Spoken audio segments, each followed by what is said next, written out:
আমার দেশে অনেক ভাইয়েরা আছে যাদেরকে দেখতে পাই ওই যে ফ্রান্সে বসে থাকা পিনাকি ভট্টাচার্য এবং আমেরিকায় বসে থাকা ইলিয়াস হোসাইন, যারা দেশে এত কিছু ঘটে যাওয়ার পরেও তারা যাবতীয় উস্কানিমূলক যে ইন্ধনগুলো যোগাচ্ছে, তারা কিন্তু দেশে আসছে না। তারা তাদের নিজের অবস্থা ঠিক ধরে রেখেছে। কিন্তু আমাদের ভাই বোনদেরকে তারা যেভাবে অনলাইনে ইন্ধন যোগাচ্ছে এবং বিভিন্ন কিছুর মাধ্যমে, বিভিন্ন ইনফরমেশনের মাধ্যমে বিভিন্নভাবে তাদেরকে তাতিয়ে দিচ্ছে যে তারা বিভিন্ন অকারেন্সগুলো যেন দেশব্যাপী ঘটায়, এবং আমার এই অবুঝ ভাই বোনগুলা সেই পথে পা বাড়াচ্ছে।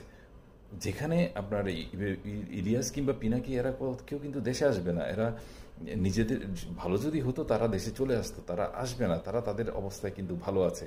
কিন্তু আমাদের এই নিরীহ ভাই বোনগুলা ইমোশনালি যে তাদের কথায় অনুপ্রাণিত হয়ে দেশব্যাপী যে মেসাকারগুলোতে, ভুলগুলোতে অংশগ্রহণ করে ফেলছে, আমার এই ভাই বোনগুলার ভবিষ্যৎ কিন্তু নিয়ে আমি যথেষ্ট শঙ্কিত।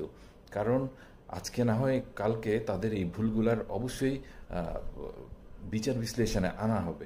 সেই ক্ষেত্রে আমার ভাই বোনগুলাকে ভুল কি, আমি আমার ভাই বোনগুলোকে রিকোয়েস্ট করবো, প্লিজ এই দুই দেশদ্রোহীর কথা আপনারা শুনবেন না, প্লিজ আপনারা এই ভুলগুলো করবেন না, প্লিজ।